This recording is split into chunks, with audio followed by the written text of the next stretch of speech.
This or that. For long-term results, would you rather have high body fat with good muscle or low body fat with poor muscle? We now know that you're better off having higher muscle mass and higher fat than being skinny with not enough muscle. Just because you're thin doesn't mean you're metabolically healthy, because you have thin people and obese people that are both metabolically unhealthy. If I wanted to lose a lot of weight quickly, I would just drink a little sugar water all throughout the day, and I would sit on the couch, and I would lose a lot of muscle, and I would just use just enough calories to not go nuts, right? So just a little sugar water, sit on the couch. It would probably be 50% of my body weight loss was from muscle. Then you stop the diet because that's not sustainable, and you go back to eating as normal. Your resting metabolic rate has dropped because you've lost muscle, and muscle is your biggest metabolic driver. Your body knows that it needs to build back muscle, so it's overcompensating with hunger. So you're hungrier than you were before, but your body doesn't put the muscle back on, it puts on primarily fat.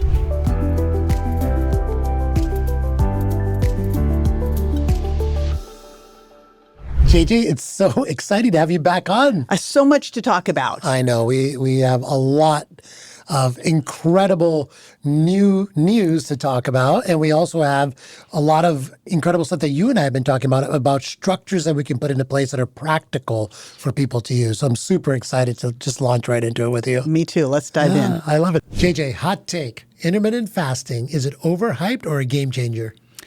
Intermittent fasting parameters of 10 to 12 hours should be normal eating.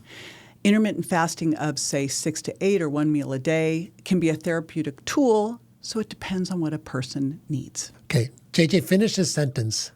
The worst nutrition advice people over 30 still follow is? Calories in, calories out.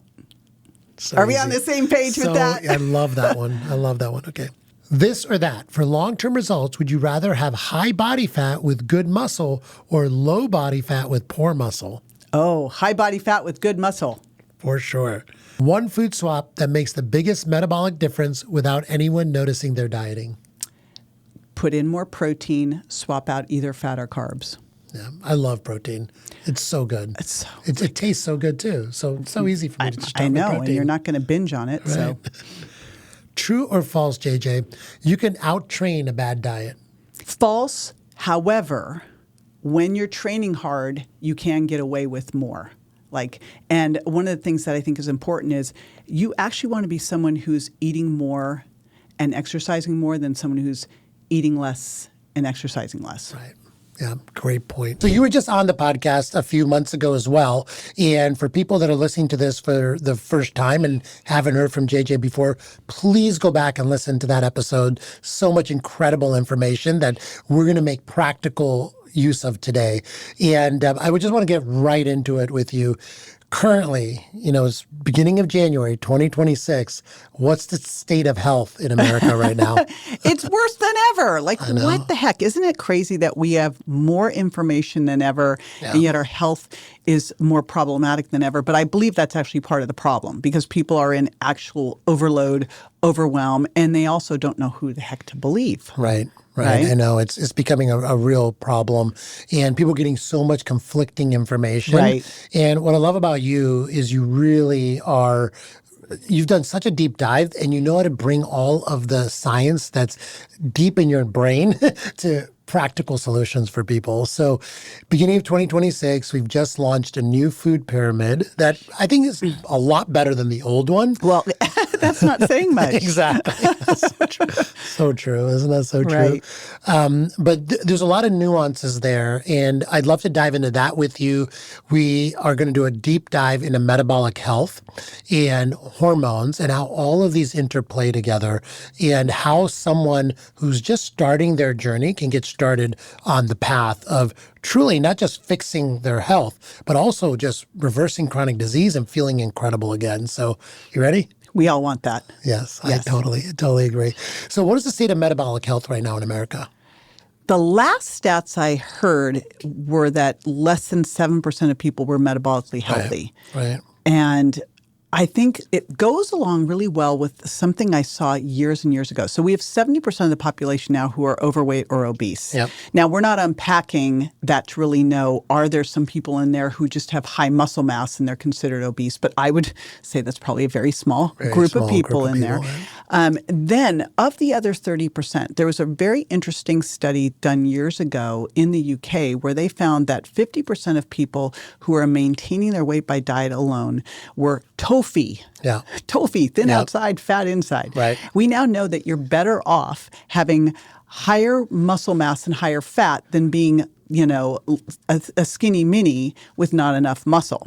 And so if you look at those numbers, you go, okay, that kind of fits with this metabolically unhealthy number of 7%. So somewhere in the 5 to 10% of people are actually metabolically healthy. That is wild to think about. Yep, absolutely. And I'm so glad you brought this up, of the fact about TOFI.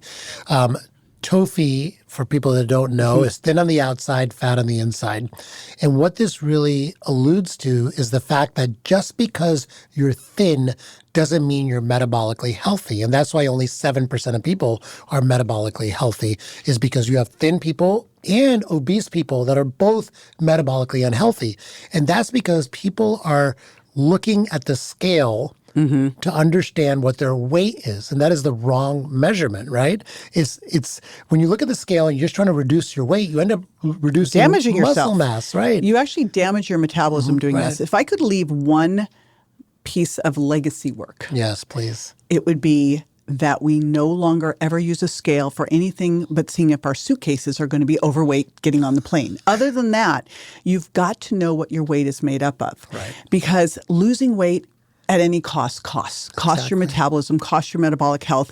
And what the GLP-1s have really done is unpacked a problem that's been going on for decades. Right. This whole idea that when you lose weight, you're just losing fat, unless you've got a very well-designed program, every time someone goes on caloric restriction, if they're not prioritizing protein, if they're not doing resistance training, they will lose muscle. Right.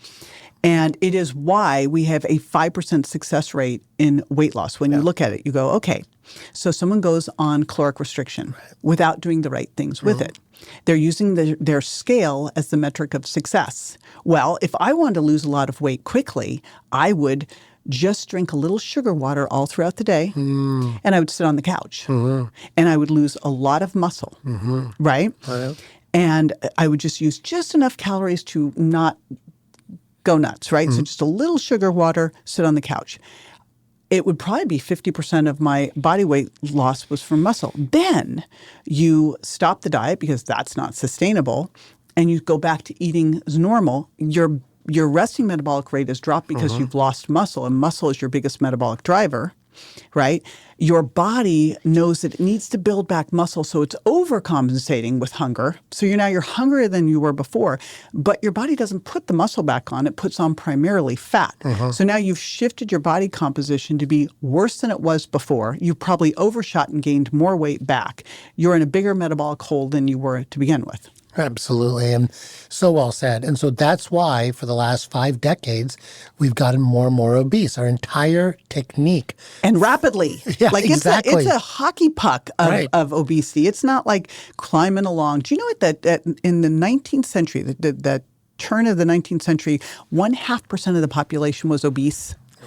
It is 40%. Like obesity is now going faster than just being overweight. Right. Like that is crazy. Right.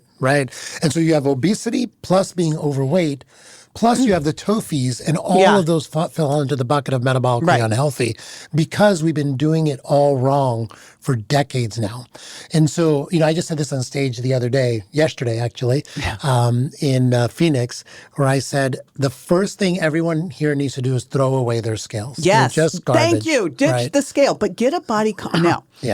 Get a body composition scale. Right. I believe that we should be getting on a body composition scale every single day. However, with a caveat, we only look at those numbers once a week. So you get it to report to your app, and once a week you look at the trends. And you look and you go, am I holding onto or building muscle as I'm losing fat, or am I maintaining, right? The thing you want to make sure you're not doing is losing muscle while you're losing weight.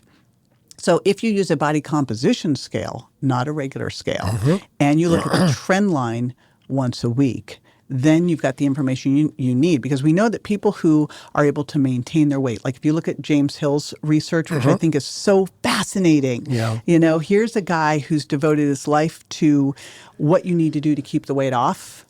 He said the hardest thing was finding those people because they are people who have kept the weight off for 10 years or more and lost 70 pounds or more.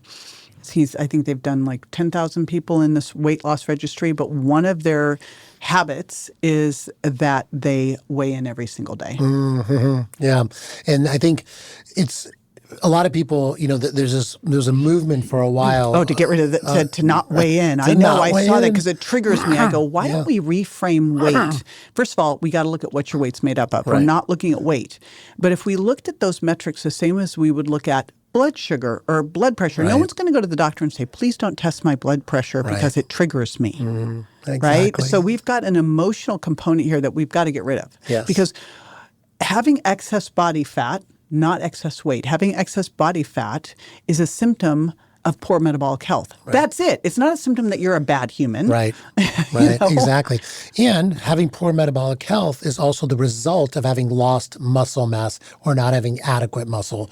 And so if you focus on your muscle mass number going up, that's the key metric to look for. It is. Now, everything else follows that. The important thing there is we've got to look at your muscle, but we also want to know that muscle, which we would look on a scale as fat-free mass, we've got to know the quality of it. Yes, let's talk about that. Yes, and this is super important because you want to have quality muscle. You want to have muscle that's strong, that's powerful. We know that starting at around age 30, we're losing muscle mass each year up to 1%. It's like 3 to 8% per decade, but can be as high as 1%. But that's not the scary part. The scary part is actually that we're losing strength, how much you could move something one time if you had to like lift the car or something, and power, how quickly you can move. And so why is that? Well, we have two types of muscle fibers, as you know, slow twitch and fast twitch. And then we have these hybrid ones that can go either way. As we age, we are told to slow down. Do things, walk instead of sprint, right? You hear this, absolutely. Do a yoga class instead of lifting weights. Well, we start to emphasize more slow twitch. So the ones that could turn into fast twitch turn into slow. And we know with aging, and I believe that it's actually not with aging. I think it's because we stop doing hard things as we age. We start to lose more fast twitch. So we slow down. And we now know that gait speed is directly correlated to your cognition. Right. Absolutely. Right? And your overall health. Right. So we've got to look at not just maintaining that muscle, but really making sure it's quality muscle, it's strong muscle, it's fast muscle, it's powerful muscle. So how does one understand the quality of their muscle? What are some simple tests or things that people can do to not just, so we have the bioimpedance scale. Right, they can tell you how much. How much muscle, which is great. I mean, that's definitely a great number to follow. Like you said, get on there daily, track it over week, see you're heading in the right direction. By the way, I love that technique also to determining what is your actual protein need, because if you're decreasing and you're working out, you're not getting enough protein in for sure. But anyway, that's the way to know how much. How do we check quality? And the important thing to know is the bioimpedance machine is giving you fat-free mass. Right. And fat-free mass is not muscle. It's a proxy, right? So we're giving our guesstimate of how much of that is muscle. One day, I just interviewed Dr. Bill Evans, and one day, hopefully, we'll be able to actually do D3 creatine, and we'll know how much muscle. But for now, that's better than better than a regular scale. We're going to see fat-free mass and predict, because the biggest way to change that is to add more muscle. However, that doesn't tell you anything about the quality of the muscle. And so there's 3 tests. The one that I think should be in every physician's office is a grip strength test. I mean, we know that if you're in the lowest quartile of grip strength, you have the highest risk of all-cause mortality, right? So just a simple, you hold on to a hand grip dynamometer and you squeeze hard. You do it 3 times to each hand. And what's interesting is not only will that just give you your overall strength, It will also, the disparity between the two hands is an early marker of cognitive decline. Oh, really? Yes. Okay. So, I mean, these are incredible things. It's also a great, over the years, we've looked at different ways to kind of tell if someone's overtraining. Obviously, a decline in HRV is one way, but a decline in grip strength is also a sign you're overtraining. So that's the first one. But there's two other tests I love, too, that are great and easy to do at home. One of them is a push-up test. Yep. Do good form. That's the one thing I see is I'm like going, okay, well, those I am the push-up police at the gym. I watch people. I'm like, what is that you're doing there? I'm guilty of that. You look like a flopping fish over there on the ground. So a push-up test. And yes, if you're thinking I can't do a push-up, warning sign. If you have to start on your hands and knees or even doing a wall push-up, fine. Do a wall push-up, then do a counter push-up, then do a bench push-up, then do hands and knees. Do whatever you need to do to finally get up onto your hands and toes. So that's one. How many push-ups can you do in good form? And then the second one. How many push-ups can you do total or within a minute? It's not. This one's not a time test. Okay, got it. So this is just go until you can't do any more. Right. Okay. The other one that is timed is a squat to stand. This is not the get on the ground and get back up. That's a mobility test. That's a sit to stand mobility. This is squat to stand. This is a squat test. And really, when we're looking at these things, the push-up test is great because it's going to give us our endurance, our stamina. The hand grip is going to give us our strength, and then the squat test will tell us our power because it's timed 30 seconds. And it's from a normal, like these chairs wouldn't work, they're too low, but a normal sized chair, and you just sit to stand, don't use your hands, cross them over your chest, right? How many times can you do sit to stand in 30 seconds? And those are the three tests. Those are the three tests. Great. Age adjusted, sex adjusted for norms, but everyone should do these three tests. Probably even at home. Like you don't have to go to a doctor's office to get a grip dynamometer. You can buy one online. They're $30 on Amazon. Yeah, except for a really good one is $30. Yeah. I've had some that are $15, $14.50 actually, the last I looked. So everyone should get a grip dynamometer so they can do this test. Everyone has a chair to do the squat test. And everyone has a floor. Right, exactly. So there you go. And here's what's great about that is track your progress. Because you will see changes in your strength very quickly. If you've never resistance training, these are my favorite people. The person who forgot to work out, I love them because I know that we can see strength changes very quickly. 4 to 6 weeks, you see just dramatic increase in your strength. You won't see any hypertrophy, any increase in muscle size during that time because the very first part of resistance training is getting your muscles and nerves to chat with each other. And so you don't see a big change in muscle. And by the way, you'll never see a big change in muscle. Like you don't wake up one day and go, wow, my muscles grew. Muscles are... You don't get those arms in like a week? No? People always go, I want to get those arms. What do I need to do next week? I'm like, well, and I don't want to get big. I'm like, I'm trying to get big. Like I want to pack on as much muscle as possible. Absolutely. Good luck. We would be lucky as women to be able to put on, or men, 8 to 10 pounds of muscle in a year. It is like watching grass grow. Yeah. So anyone afraid that they're going to get bulky, because this literally just came up. We were at Eudaimonia. I was doing a class with Dr. Vonda Wright, and this woman came to me and goes, I don't want to get bulky. Like, you won't. No, don't worry about that. You don't get bulky working out. You get bulky not working out. Yes, exactly. Exactly. You're not worried about having muscle. You're worried about having body fat. Right.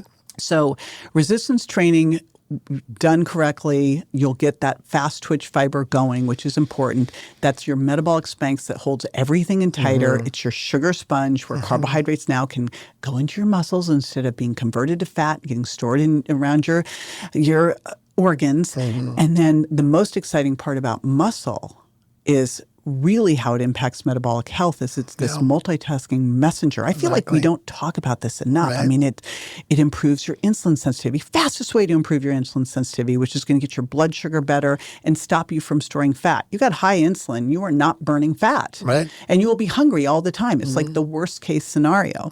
It's boosting your immune system. It's boosting your mood. So like you look at this muscle and you go, this is the most important thing. It changes everything. It does, yeah. I always say your metabolism lives in your muscle. Over 50% of your body's mitochondria, which is a huge number considering your brain has a ton of mitochondria. 50% of it lives in your muscle.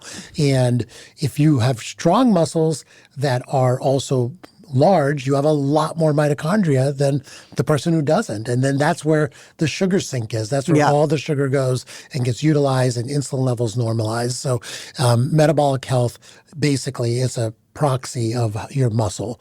And so this test that you recommended, these 3 items, how often should someone be tracking these? So you could do, what I would do is hand grip every month. Agreed. And also, if you're feeling really wiped out, do it to see, should I train tomorrow? Most people are not overtraining. I will say that. Yeah, there's true. all this fear out there online right now about cortisol and overtraining. I'm like, you're not overtraining. 40 years of doing this, I rarely have ever seen anyone overtrain. Yeah. It just, that's not the problem. Right.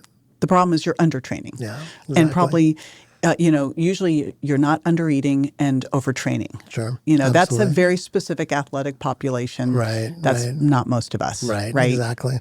So the other ones, really, as you're first progressing, it's fun to do them every month because you've got such a rapid increase in strength. But once you're in more of a place where you're lucky to put on a couple pounds of muscle a year, you could do them every quarter, every 6 months. Agreed. But I like to use them to begin with because it's so motivating to see these shifts, because these shifts will happen faster than you'll see the shifts in your increase in muscle mass. So you're going, nothing's happening. Right. But all of a sudden, and it is why I love resistance training. You go, wow, I was doing, 3 sets of 5 push-ups. Now I can do 3 sets of 15 push-ups. Right. That's incredible. Yeah, it is. And I think also they're great to start, like you said, do them monthly to start. And then once you get good at it, and once you get normalized, you get to a normal level for your age and your sex, then moving to every quarter, because what you're probably going to start doing then is you're going to start tracking like how much weight are you actually lifting with the leg press, with the bench press at the gym. So you're going to have other measures that you put into place. But these are great measures to track longitudinally over time, to detect a problem early, understand if you're making progress. And I love it that you have 3 of them. Like, let's just keep it simple. There's 3 tests. Do these every quarter, and you know what direction you're going. And so to build upon that, say you do this test and you're not doing too well, you're not happy with your results, you're in the, low average or even like very low average range. What's the easy way for people to get started with a good strength training routine? And I bring this up because people don't have time. Time is at such a premium now. And I've heard you talk about some structures around starting and getting into a workout routine that is low time commitment but high impact. That new study that came out in Nature, I was like beside myself excited. And this was a study that looked at moderate versus vigorous exercise. And we've always believed that 75 minutes of vigorous exercise equals 150 minutes of moderate. Nope. What we discovered is actually it's more like 1 minute of vigorous exercise, depending on what markers of metabolic health you're trying to impact, is anywhere from 3 to 9 minutes of moderate exercise. So I'm going to use that study. Also, that study on vigorous intermittent lifestyle physical activity that showed that just 4.5 minutes of vigorous activity a day could make a dramatic, it was like a 40% reduction in cardiovascular risk. I'm not directly citing it, but it was somewhere in that range. Right. So when you look at that, it could be as simple as this. I divide the body into 4 parts, but I focus on 3. So upper body pushing, upper body pulling, hip and thigh hinging, and then power core. Now, I don't ever do single joint exercises unless I'm doing rehab. Other than that, I focus all on compound multi-joint exercises because in life, that's what we do. See, I just want to sorry to interrupt you, but I think it's so important to highlight this fact because when you go to the gym and you start working with a trainer, 9 times out of 10, they're going to put you through 10 different exercises on single hinge movement. It's silly. And then you're there for an hour and then you're like, nothing happened. Yeah. And not only that, though, you end up getting frustrated because you go to the gym twice a week and you're not making any progress, or 3 times a week you're not making any progress. And you're spending a lot of time doing it. And money. Right. Yeah. And I also want to highlight the fact that there's a lot of confusion now about zone 2 versus zone 5. Oh my gosh. Yeah. And the conversation has gotten to where people give up because they just don't have enough time to do all of the exercise that Peter Attia does, for example. I know. Well, and they Peter's just an give up. anomaly. But let's also. So I'm going to unpack the push-pull hinge. Please. And then let's give them a very simple prescription and a hierarchy of exercise needs. Well, do it. Maslow, the exercise triangle. Exactly. Like I'm going to create my exercise pyramid. Maslow's, okay, good. Okay. So first, in terms of resistance training, there's the whole thing out there about you got to lift heavy stuff. I'm not swearing, but that's, you know what it is. True, absolutely. You need to challenge your muscles. I want to say it that way because I think the lift heavy, lift hard is scary to people. Yeah. You actually want to train, and the chance you're going to get injured in the gym actually is very low. The chance that you're going to get injured in life is very high. Yeah. If you work correctly at the gym, you're going to train to get better at life. So the more we can do things that are free weight focused, dumbbells, cables, bands, body weight, the better off we are because that mimics normal life. And I want to pull in my core. Right. When I train, I actually don't do specific core work because I bring my core into everything that I'm doing. Right. So I'm training to get better at life. Now, I'm assuming you've already done some mobility work, very important as your warm-up to move through all the different ranges of motion. Then we're going to go into your resistance training. And I love to focus on compound movements for each of these different areas. And again, the power core got pulled in. If I'm doing a squat, I better be using my core. Yeah. If I'm doing a push-up, I better be using my core. If I'm doing a pull-up or a bent-over row, I'm doing my core. So I also like to do something called supersetting. Because this is very time efficient. When I'm doing a superset, it means that I'm doing two different exercises. So during the rest break of one, which is about 90 seconds, I'm going to be doing the other exercise. So I go back and forth. So an exercise and that's critical because we know in the research that if you take a 2-minute rest break in between working out the same muscle group, there's a 30% increase approximately in muscle gain over time. Yeah, you need to have the rest break. Most people are not. They're taking too short of a rest break, and it's actually then you're just continuing to do the exercise. Right. Now you've turned it from something where you're building muscle to building endurance. And there's all, in the exercise physiology world, there's how hard you need to go for strength. There's shorter, heavier reps. For power, it's faster, lighter. And for hypertrophy, it's like a kind of a 6 to 30 range. But if you want to do endurance, those 90, it's the long ass. Right. Long stuff. It's the long ones. It's the ones I hate. So you want to take those rest breaks. They're very important for hypertrophy. But if you're short on time, all you need to do is if you're doing a push-up, in between your push-ups, do squats. Or in between your push-ups, do bent-over rows. So you alternate between two of these. Right. What's exciting about that is it also gets in a little bit more of that high-intensity interval training, right? So you're getting cardiovascular benefits, and you're getting that HIIT training, that oxygen debt benefit as well.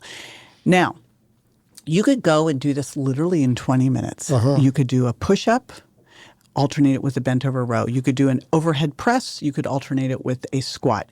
You could do a pull-up or a high pull, and you could alternate that with a deadlift or a lunge. Right. So you could literally do that. And those exercises I just listed are things you could do at home. Right. With free weights, with a TRX, with bands. Right. Easy enough to do. So the excuse just went out the window. But let's say you really don't have any time, and I would say make time, but you really don't have time, but you're going to do this in 10 minutes a day. Well, Monday you could push. And what you could do is you could decide to do a set of push-ups, and then you could do a little work. Then you could do a set of push-ups, a little work, set of push-ups, a little work. Then do a set of overhead presses. So you could just put it all throughout the day. Right? And you could get it in. Right. Then on Tuesday, you could do your pulling. You could do some bent over rows, some high pulls. Then on Wednesday, you could do your lunges and squats. Right. So you could literally do this a little bit every single day as well. Yeah, at work, every 45 minutes, take a little exercise snack. And you're not going to get sweaty, right? Those exercise snacks, I call it the 10 minutes to win it. I mean, there's such clear research. One of the things that's super important is to do small bits of movement all throughout the day. Yeah. right? I told you I was just in the Amazon. They never sit for 8 hours. No. There's no sitting for, first of all, Even for an hour. there's like scary things out there. You're not sitting for 8 hours. But yeah, they're not doing that. They're moving around all throughout the day. Every time you move, you're going to support better blood sugar balance. Right. So one of the fastest things to do to make a difference is just to set some timer every 60 to 90 minutes. Say, just get up, even if it's just get up and go do some squats. Yes. Like we now know that doing a set of air squats, say 30 to 60 seconds of air squats, is the equivalent of maybe going out for a walk for 10 to 20 minutes. Absolutely. I had a patient just saw a couple of months ago.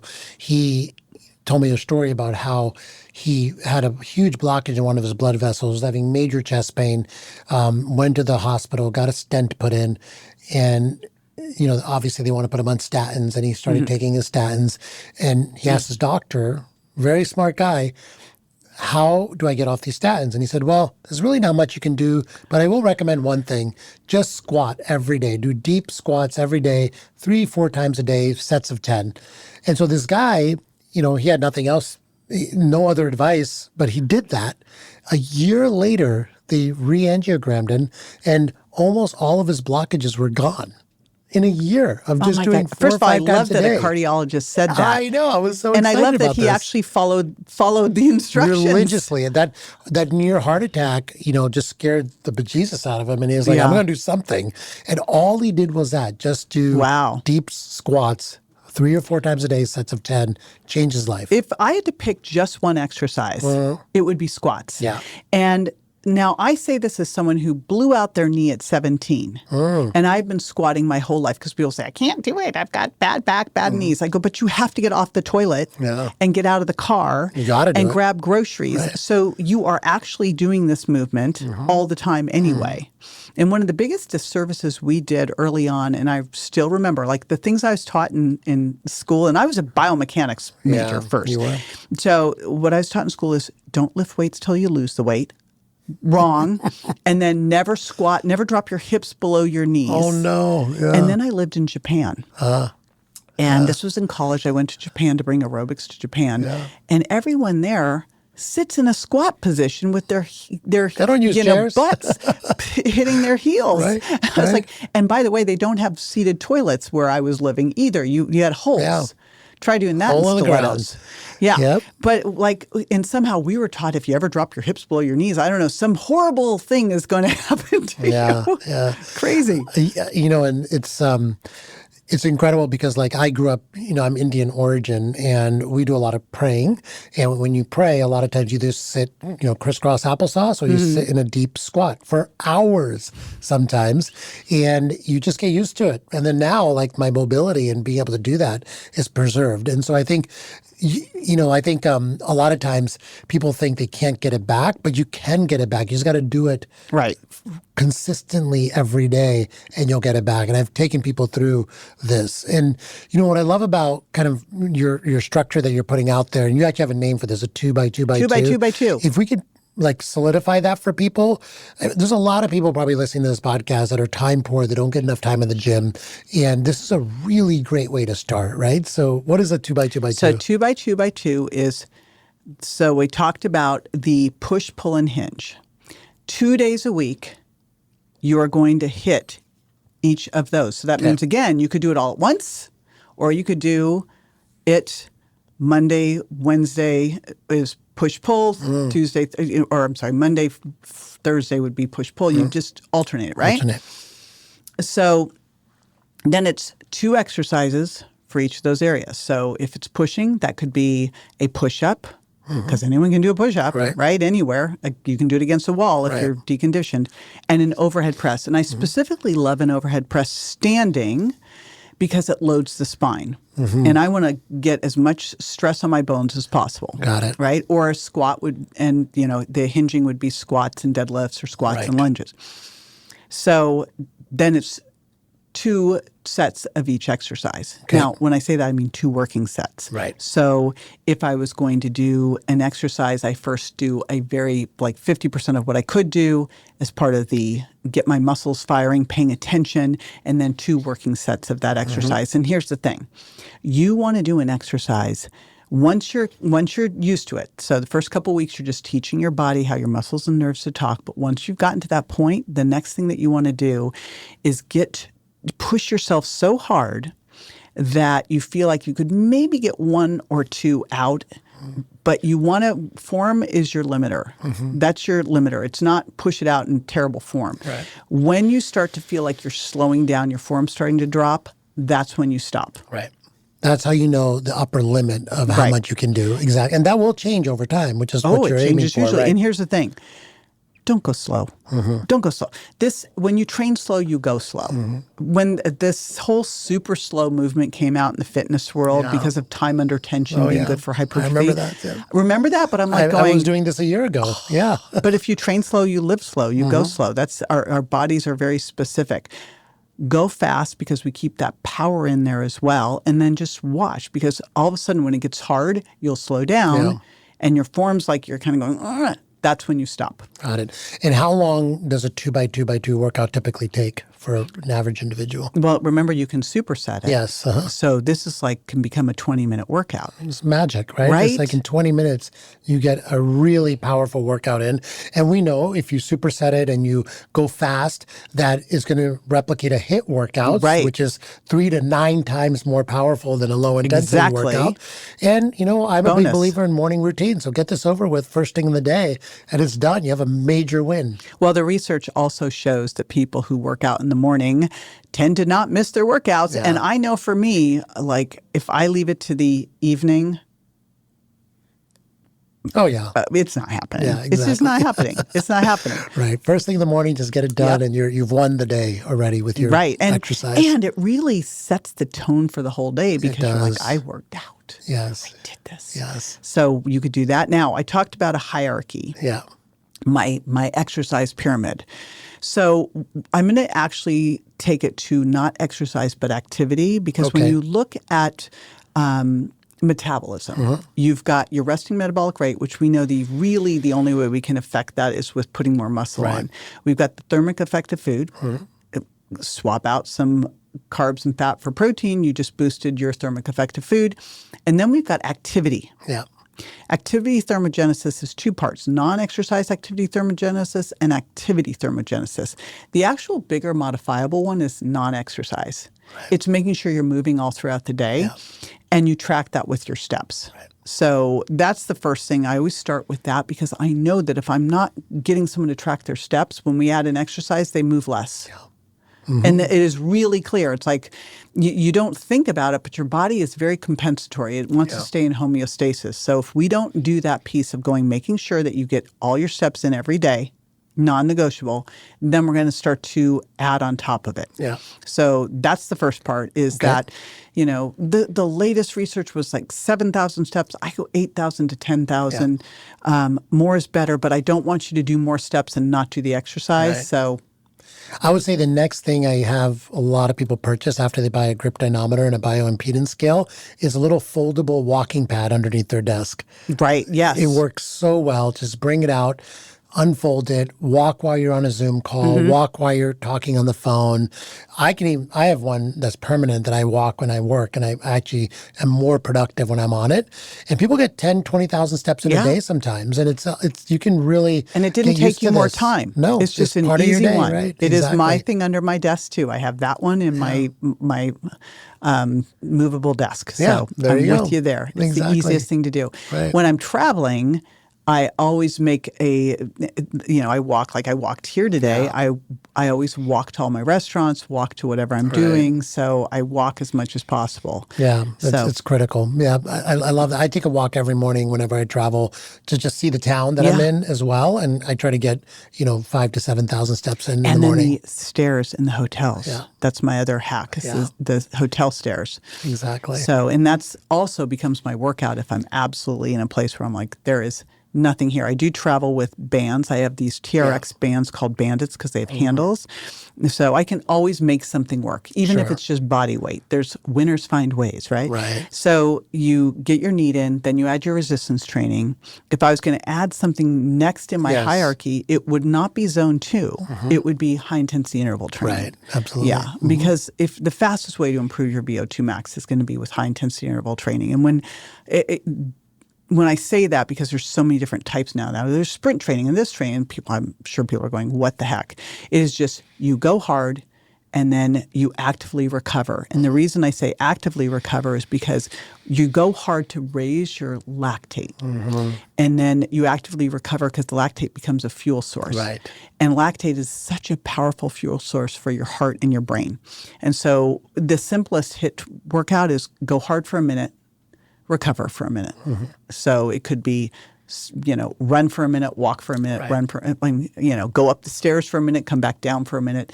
1-to-1 is easy. It could be 1 minute, could be 30 seconds on and off. But it also is really teaching your body how to go hard and recover. Right. Right. And what is the average effective dose on a weekly basis of minutes of HIIT training someone should do? 2 days a week and getting about 10 minutes of the hard. So you could do it that way. There's also, you could do Tabata. You could do, which is 20 seconds on, 10 seconds off. You could do the Norwegian 4x4, which is going to be longer. It's a 20-minute one, but it's 4 minutes hard, 3 minutes recover, 4 minutes hard. So you can play around with these different ones. I like to do different ones because here's what our body does. It adapts. Yeah. And exercise should be progressive. Right. If you are not progressing, you're actually not maintaining, you're declining. Yeah, absolutely. So you got to change things up. Absolutely. So that's the pyramid of how you want to think about it. Now, zone 2, because you hear about this. Please. I think that a great thing to do with zone 2, and it's what I try to do when I finally get home again, which is becoming rarer and rarer. I know. But I have a girlfriend there, Dr. Lisa Coach. I think you know. Oh, Lisa yes. Coach. Yeah. So we go out for walks, wear a weighted vest, get your heart rate up, and she's like 5'4" and she jams. Yeah. Right. So this can be a fast walk, an easy jog, a cycling, or I'll jump on my Stairmaster, but something that you do for like 30 to 60 minutes. I try to do that once a week. Yep. I'd go for a hike once a week in the hills with friends, and we put on rucksacks actually. Perfect. And that's zone 2 and for us. And it's fun. Yeah. Oh, and one other thing. Now, I think you can accomplish this in a variety of ways. You can do mobility workout before your workout, not stretching, mobility workout. Stretching lowers your hypertrophy. It reduces your gains. And I still see people stretching before they work out. I go, stop that. But do mobility work. For sure. Work moving through ranges of motion. Just don't statically hold and push. Right.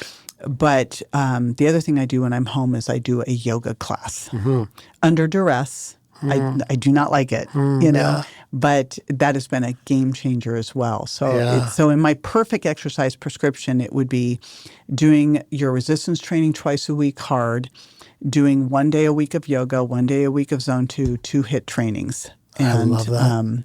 Getting your steps in. Yeah. One quick thing on getting the steps in, I just thought of too.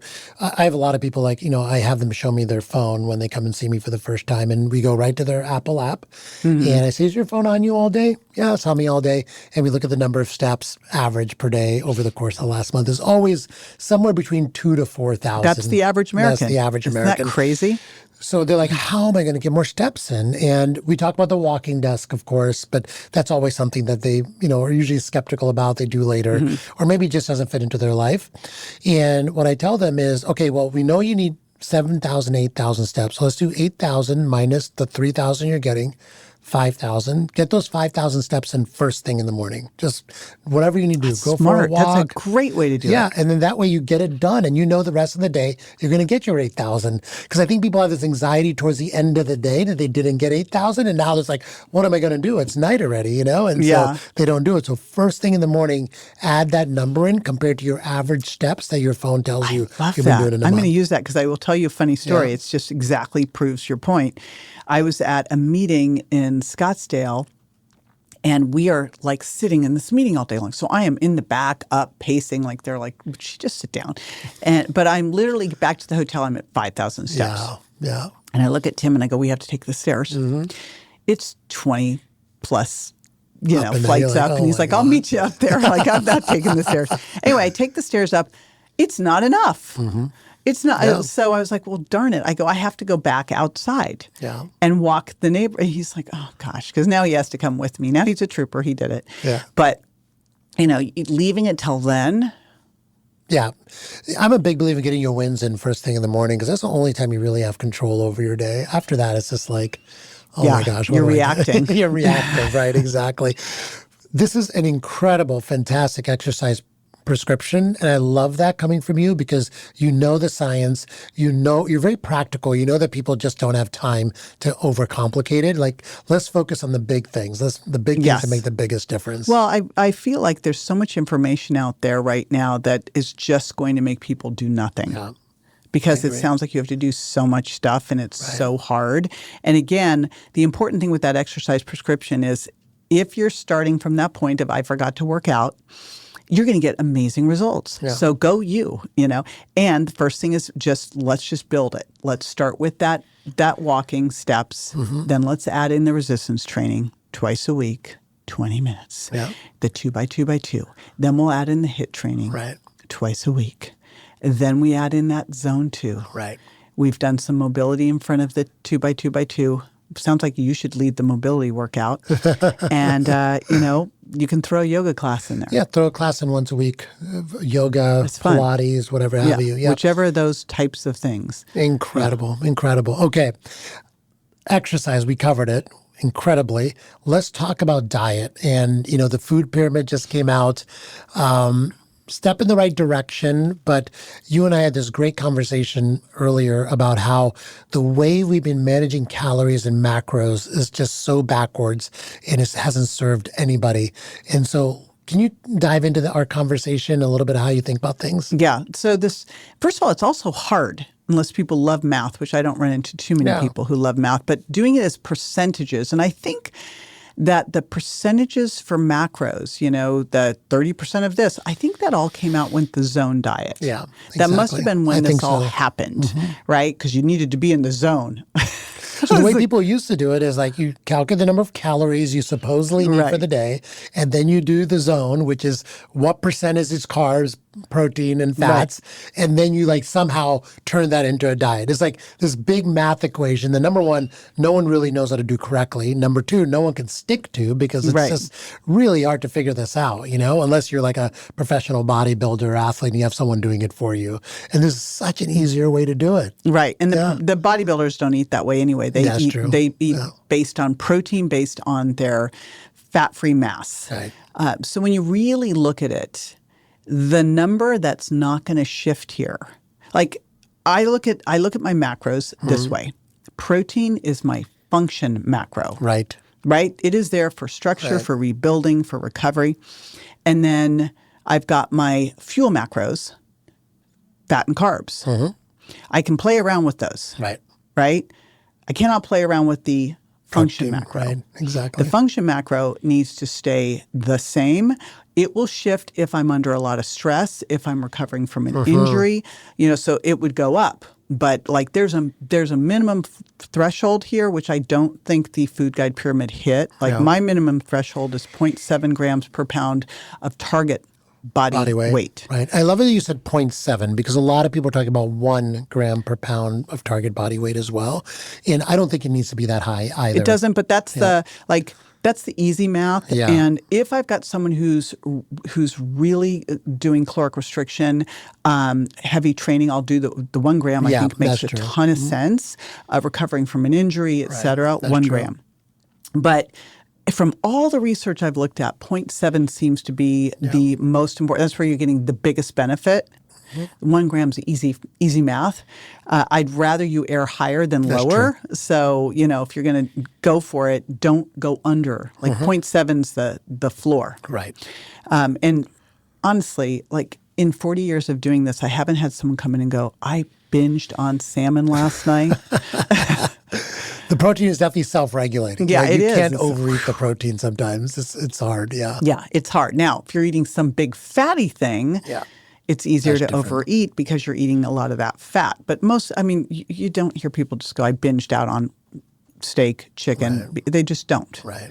So I'm not worried about that. I'm more worried they're not getting enough. So to me, everything starts with eating protein first, because if you eat protein first, it's more satiating, right? It's got a bigger thermic effect. We know you got it in. Yep. You didn't do that, because I'll hear from women all the time, I don't know how you eat that much protein. And I'll sit with people. And I'm sorry, I'm a judgy. If I had a little bubble next to my head, you would be horrified at the things I'm thinking as I'm watching this food, because I'm keeping my poker face. Right. But literally, I'll give you an example. I did a talk in New Orleans, one of the great places to do a nutrition talk, New Orleans. Yeah. Anyway, I did a talk, and then I went out to dinner with some of the people.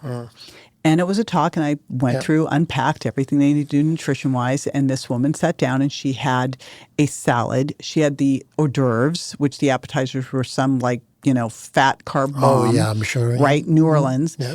And then she ordered eggplant. Well, eggplant, when you order eggplant as an entree, which has no protein whatsoever, is a oil sponge. Right. Let's call eggplant what it is. Right. Like, it's an oil sponge. The only way eggplant tastes That's great why it tastes so good, right? it only tastes good because you put a ton of oil, you breaded it, you threw cheese on it. Like, there's nothing there. Yeah. So I'm watching all this, and she's looking at me, looking at her, and she goes, You're judging me. You're going to protein shame me, aren't you? And I go, absolutely, because you are sarcopenic. Like, you are the exact person I was talking about during the whole talk. I'm looking at you going, you're a skinny fat, you're sarcopenic. If we were actually testing for sarcopenia, it would be amazing, like low muscle mass. Right. And you're absolutely the person, and I'm going to force feed you part of my steak. Absolutely. I got enough. You take some of this. Yeah. But this is someone who said, I don't know how you get all this protein. I'm so full. I'm like, you're full because you ate the bread, the salad, and let's call salad what it is. Unless you're eating arugula with a little squeeze of lemon, a little bit of olive oil, most of you are just eating fat. You got 5 calories of arugula, and you got 300 calories of cheese and dressing oil and exactly. And then those glazed nuts that just turned it into a sundae. Yes. Yes. When they say glaze, that's a sundae.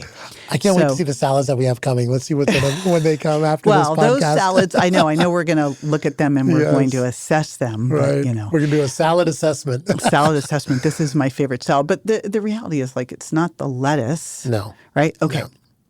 So if you just eat protein first, we solve that problem. And then, to me, the next thing that should come in are the non-starchy vegetables. Non-starchy. When we were at Eudaimonia, we did a panel with Tim Spector, who was the guy who did the research on those 30 plants a week being the best for gut microbiome diversity. And that really, once he said that, I was like, okay, like, game on, challenge. But if you think about it, because we tend to get in food ruts, I'm going to eat cauliflower rice and broccoli and asparagus, right? So how do we get all these different types of plants in each week? Now, if you're eating protein, I think you should eat as clean and lean as possible, because even if you're eating clean protein, you're still toxin storing fat. Right. So I like to get as lean as possible there. But you're still going to get some fat with your protein. Sure. Right? And if you're eating, and the exception would be like wild salmon. I want to get a fatty fish there. But we're getting some fat there. Likely when you're making your vegetables, you're getting some fat there. You're using some olive oil as the dressing or preparation, likely, because, I'm sorry, steamed broccoli, not delicious. I'll put a little ghee on it or something. And then once I've gotten through that, now I'm going to start to look at, because I want to make sure I got my polyphenols and my fiber from my non-starchy vegetables. Then I'm going to look at, okay, what do I need for the rest of the time? Fat and carbs, right? If someone's more insulin resistant, they might do better going on a lower carb, higher fat. If someone's really athletic, they might be better high. You play around with that. Exactly. Like, it's like, if you look at all of the diet research, they can never show that one trumps the other. Right. Right. So absolutely. It's just so much easier to just think of it that way. Don't worry about the percentage macros. Stop counting calories. Obviously, if you're eating too many calories, that's a problem. But the way you avoid that is starting with protein. You're obviously going to get satiated a lot quicker. Lean protein sources, so you don't get the fat and the toxins in there. And then you're going to get fat anyway. And then go to vegetables from there. Right. And then whatever you do after that, base it on your how much you want to lower your overall glucose levels, et cetera. But it's almost like a non-issue at that point, Right. because it you're really already is. satiated, you Because already you're feel full, great. because you had your, Right. if you look at it and went, if I'm getting in 30 to 50 grams of protein at a meal and I'm getting in 10 grams of fiber, I'm probably full. Right. And I literally will track my food to make sure I'm getting enough calories now, because you just get full. Yeah. And the other magic about this structure is that if you're someone that's following your continuous glucose monitor, this takes care of all your Yeah. insulin spikes. Your insulin spikes are basically gone by eating in this methodology. And you'll see if you got some weird thing going on, Yeah. like some food just doesn't work well for you. Right, which you'll discover with the CGM as well. Amazing. So moving on from food choices, let's talk about metabolic health. And, introduction with the CGM and glucose spikes, et cetera.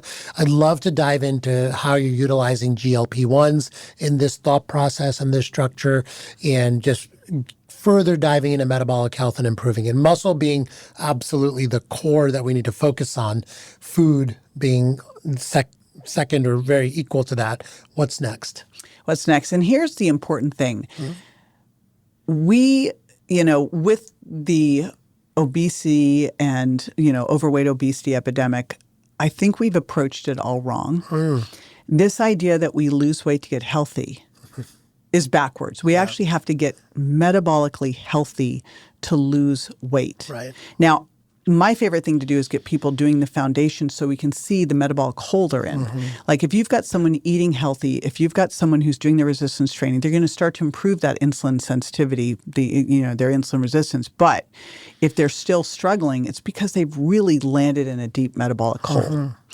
And maybe it's sleep issues, stress issues, hormone issues, et cetera. But we see what their baseline is, their true baseline. And then you can start to look, okay, you're insulin resistant. GLP-1s could be a great option here for you. Or you're not able to build muscle, like let's take a look. Do you need some estrogen and testosterone? Right. What's going on there? Or you really are struggling with your metabolic rate. Maybe your thyroid's too low. Right. But we can start to look and go, what else is going on here? Because when you improve metabolic health, then fat loss and muscle building become, muscle building's never effortless. You got to do the work. But fat loss should not be a struggle. Right. If you're improving your metabolic health. We've just done it wrong. We've focused on losing weight rather than losing fat, which is a big mistake. We got to focus on building muscle, because muscle's where we burn fat. So muscle, we always have to take a muscle first approach. Right? That's the thing. But if we did that and we focused on improving your metabolic health, having body fat, excess body fat, especially visceral adipose tissue, is a symptom of poor metabolic health. You don't try to lose the fat to improve metabolic health. You improve metabolic health and you'll lose the fat. Right. Absolutely. And so now we're bringing hormones into the equation, which I think is important even if you're a young person trying to lose fat. But it definitely becomes more and more important as we age, because we have a natural decline in testosterone, estrogen.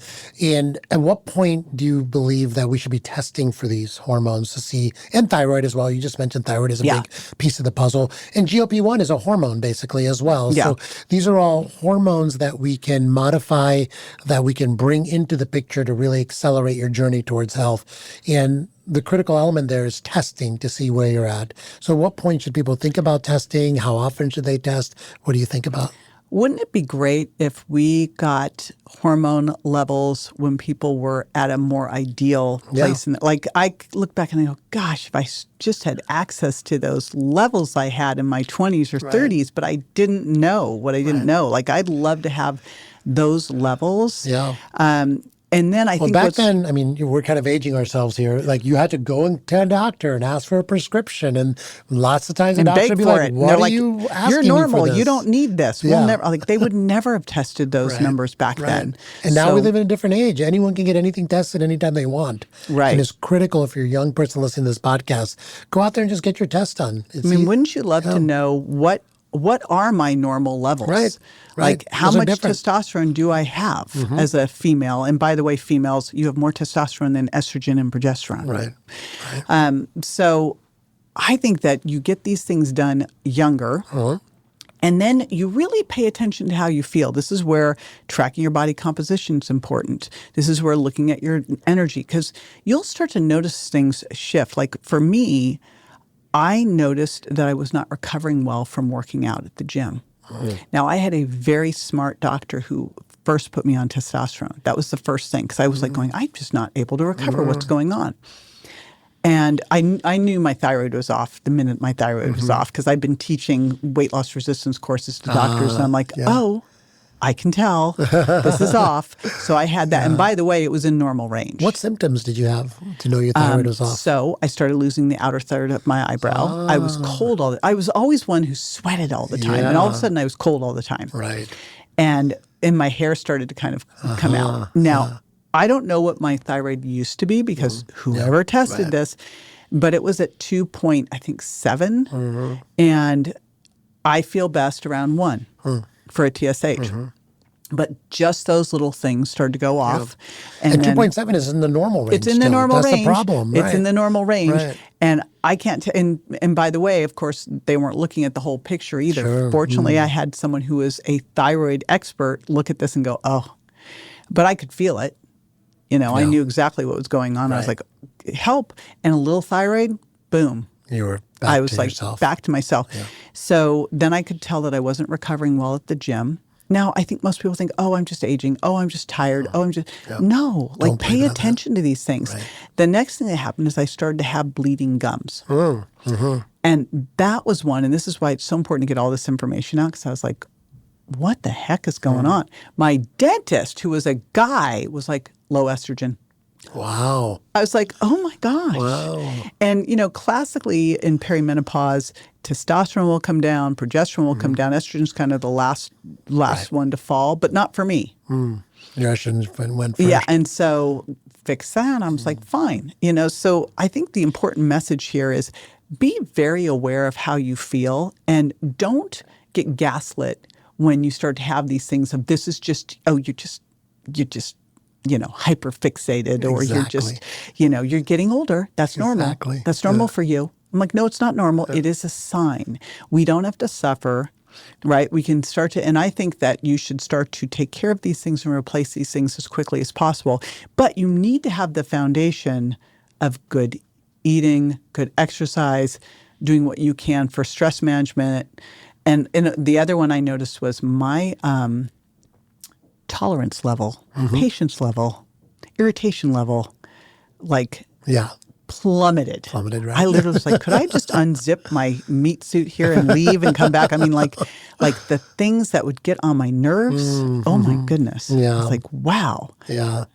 Paying attention is critical. I think the whole concept of age-related decline being a normal inevitable, to me, I just tell people, look, if you are having age-related decline, is because you're letting it happen with inactivity, with not paying attention to your hormones, with not focusing on what type of diet do you need in this moment right now.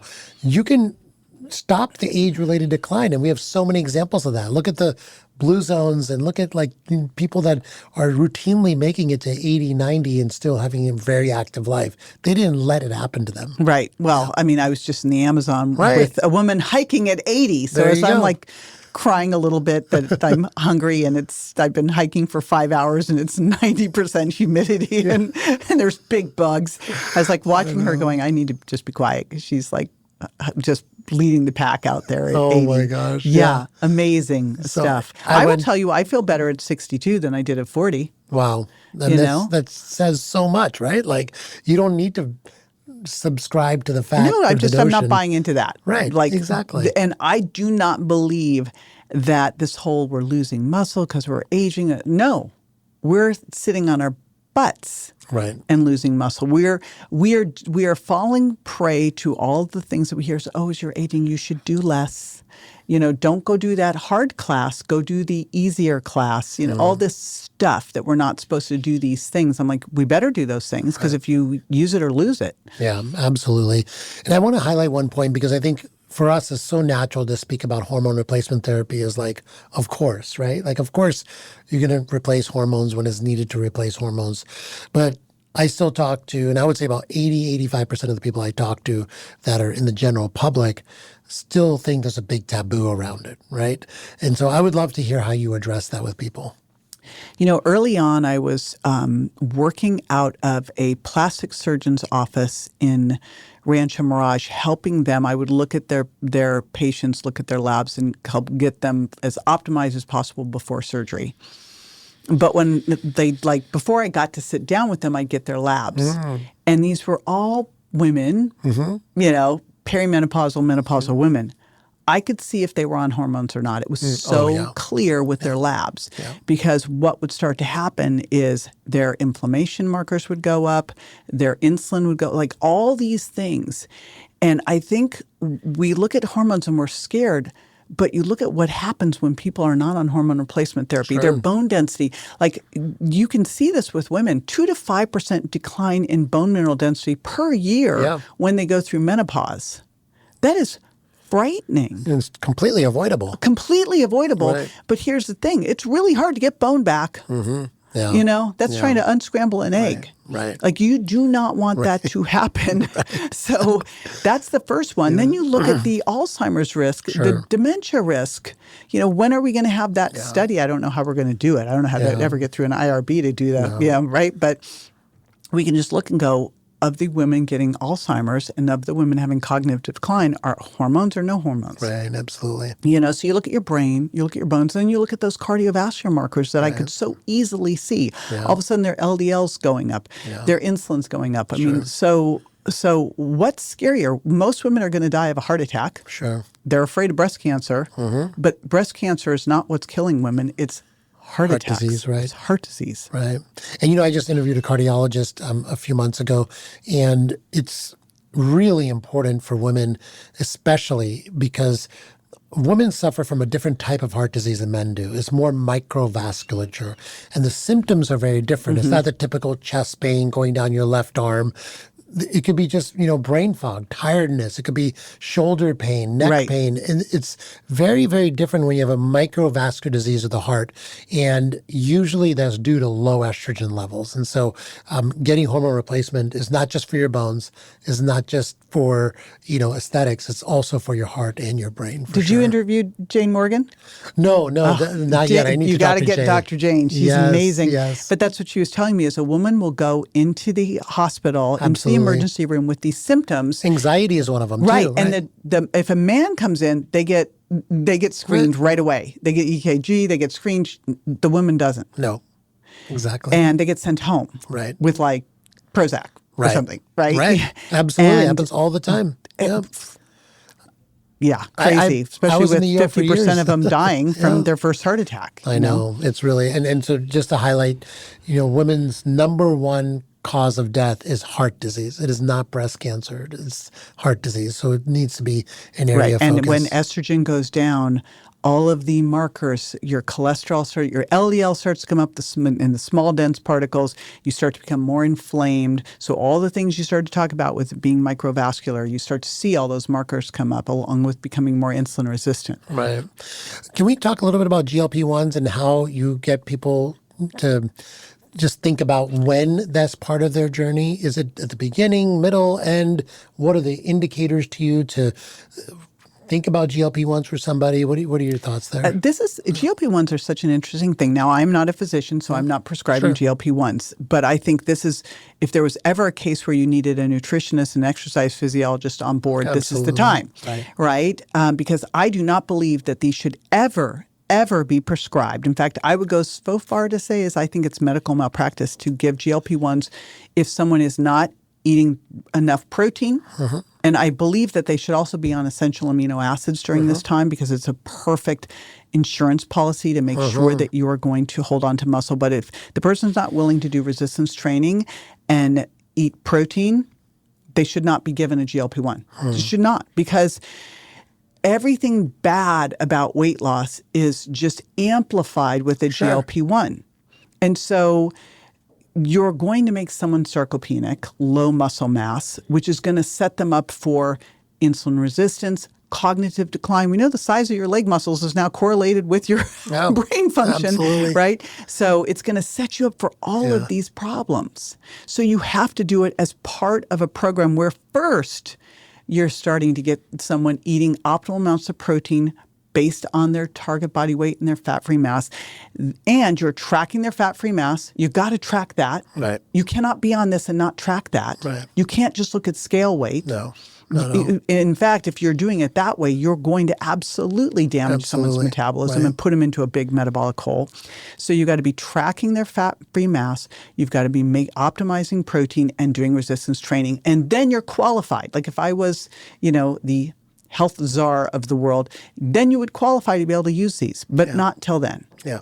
And that's exactly the protocol that we have here at my Next Health Clinics. We make everyone actually sign a piece of paper saying that these are the things they're going to be doing while they're on GLP-1s. Otherwise, they don't get them. Yeah. Because you can't use this just for weight loss for the full number of just bringing the scale weight down. It's going to lead to all these problems. And going back to the beginning of this conversation, that's why we're in the metabolic and obesity crisis that we're in today. And it's going to get worse because of these. Right.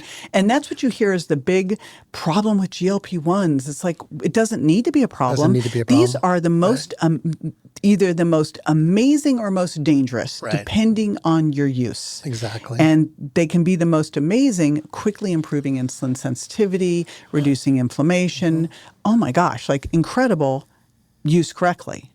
But that means you're not just calling in somewhere and getting them shipped to you and you're just monitoring weight. Right. Because Absolutely. that's going to give you the wrong information. And that information is going to damage your metabolism. And then even if you stay on them for life, because I know even if you stayed on them for life, you've now become sarcopenic. Right. And now you've set yourself up for a whole host of other problems in your life. Agreed. I like how you said that. They're either the most incredible drug or they can be the most dangerous depending on how you use them. And so it's critical to be working with a practitioner, like you said, nutritionist, exercise physiologist, medical practitioner, working in concert to make sure you're doing them correctly, because there are tremendous benefits to doing them correctly. But just ordering them online and, just trying to inject yourself, that's going to lead to a disaster. Yeah. Right. I love it. Wow. We got a lot in. We and did. A lot of When are we great going to the advice gym for together? people. Let's go. Let's do that. I'm a little scared to go with you, though. I feel like I'm going to be embarrassed. I do have a funny Mark Hyman gym story where he was crying for a week. Oh my gosh! After the workout, see, there you go. I'm like, that's why I'm scared.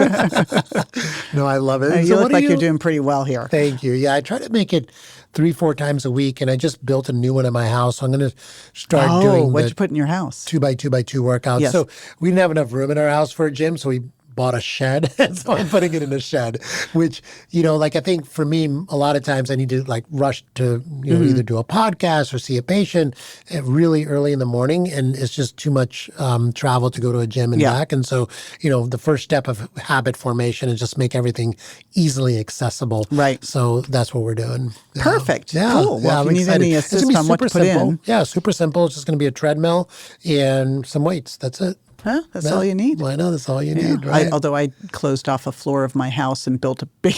Oh, my gosh. I was like, I need this to do videos. Yes. It's like, no, no, you I have just need amazing this. content. By the way, can someone see the 2x2x2 workout on your YouTube page? I am going to need to put this together clearly, please. because I was like, I talk about it all the time, but I'm going to start doing some 2x2s, especially with supersetting, because this is easy in my spare time. But I love it. Yeah. I would love to refer people to those workouts. Okay. And so what's next for you? What are you doing now? Well, thank you very much for this. I am kind of super a leading excited question about this. because I know the answer. Yes. I'm so glad. I'm trying to remember where we were where you're like, I have a great thing for you. I'm like, what's the thing? We were backstage and you were about to go on stage and I told you about it. I know, you're that? such a tease. Yeah. I was like, what is it? What's this great thing? Right. I feel like, first of all, I've been working in the weight loss field for 40 years. Mm-hmm. And for 40 years, 40 years ago, I was taking people to the gym saying, you need to put muscle on. And they're like, I'm afraid, and taking them on field trips to Gold's Gym in Venice. 20 years ago, I was teaching weight loss resistance and all the things that could get in the way of you losing weight and cause you to gain weight, like cortisol and insulin and sex hormone imbalances and thyroid and toxins and gut microbiome. And I feel like it's all come full circle now. And I just am so excited, thrilled, honored, and appreciative, because I am now going to be the chief, and I love the title, first of all, the chief metabolic officer. Like, Love it. how cool is that? That's who for you Lindora? are. That's what you've always meant to be. Thank you for. Yeah. I feel so seen, Darshan. The chief metabolic officer of Lindora. Yeah, I'm so excited about this. And the funniest thing is, I was a personal trainer back in the day in LA, and my clients went to Lindora. What? Oh, so my gosh, I knew when they it started in Los Angeles. So I right. knew about Lindora, right? So I've known about Lindora. I mean, it's 55 years, and here's what's really exciting. You know, I felt like it was really cool when I was in graduate and doctoral school that I was actually working in the outside, because I could see if what they were teaching was actually correct or not. I mean, one of the things is you've got the lab, you've got real world. You need both. Right. Absolutely. You know, I think sometimes the lab scientists get stuck in the lab and they're one area and they don't realize humans actually have to be able to do the thing. Yeah. Right? But if you don't have any science and you're just out in the real world, you do crazy things. Sure. So you need the intersection of the two. And I was fortunate that I've had the intersection of the two. And you look at Lindora, 55 years in this field. Yeah. And so they've seen everything. And, you know, they've been on really cutting edge. And this to me just shows how cutting edge they are, that they're making this shift into really focusing on you have to get healthy to lose weight, not lose weight to get healthy, that you have to really focus on metabolic health. It's so exciting. And so as Chief Metabolic Officer of Lindora, which has locations all over, not just Southern California now, they're going national. There's locations everywhere. You're putting into place programs for people to do all the things that we just talked about. It's so fun. Yeah. Right. So improving their diet, using GLP-1s, getting their exercise routine in order, hormones, all of it. Microbiome, detoxes, the whole thing. All in one. It's so exciting. All those areas, I like to think of it as the areas of weight loss resistance, the things that can get in the way of you losing fat, right? Or cause you to gain fat despite you thinking you're doing everything right. Like you've dialed in your nutrition, you've dialed in your exercise. If you're not sleeping well, you're still going to be at risk for obesity. Yeah. You've dialed those two things in, but you've got high stress, your hormones aren't balanced, your thyroid's low. So really, this is an opportunity for someone to really peel their health onion, like take layer by layer by layer going. Because, you know, the thing with health is we're never done. Yeah. We're not done. No. Right? And so you may have dialed it all in, and then you have some crazy stressful experience that happens. Right. And you have to address that. So it allows people to have just this great opportunity to get in and kind of pull themselves out of that metabolic hole. Because anyone who's been out in the world, or maybe they've tried a GLP-1, or they've gone on some crazy weight loss program, or done some detox, juice detox, those make me absolutely crazy, and they've just dug a deeper metabolic hole for themselves, this is a chance for them to get a lifeline, get pulled out, and then, you know, one by one. And that's what I love this focus. I find so often with programs, they are overwhelming. We're going to do all these things. I'm like, let's just focus on getting your protein and your exercise dialed in. Now let's add in the GLP-1. Now let's balance your, just one by one, get it together, so that all of a sudden you look back and go, I am like feeling the best I ever have in my life. Yeah. And when you have someone that can curate that program for you, it's surprising how it doesn't take as long as you think it's going to take, right? Like we have all these, previously in weight loss, you know, like we would tell people 1 pound a week, or, you know, half a pound a week. And now my belief is you can accelerate that to a certain degree. You don't want to lose weight too fast, of course. The problem in the past was people would make 2 steps forward, 1 step back, 3 steps forward, another step back. And it would take a long time. Or they just fall off the wagon for 3 months and then re-engage in January. You see that a lot, right?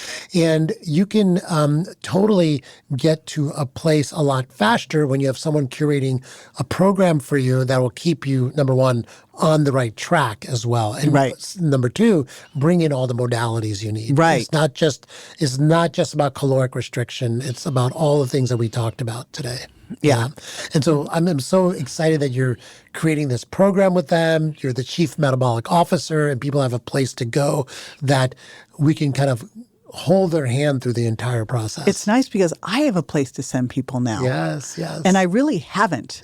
You know, I've been sending them piecemeal to places to get this thing done and that thing done, and hormones balanced there. And, you know, and now I have one place that can do all of these things, but do them in a prioritized order. And that's a big challenge. Like you look and go, okay, if someone's weight loss resistance because maybe they are insulin resistant and they need their hormones. You don't just throw it all at once. Right. There's an order that is, you've got to prioritize correctly. And that's the other piece is I know I can send them in and they will get what they need and they will get it done in the right way so that they can never have to go in a weight loss program again. Incredible. Right? I love this. It's going to be a game changer for people. And like you said, it's not just about weight loss anymore. It's about metabolic health. So even if you are TOFI, even if you feel like your weight is okay, but your hemoglobin A1C is off and you're metabolically unhealthy,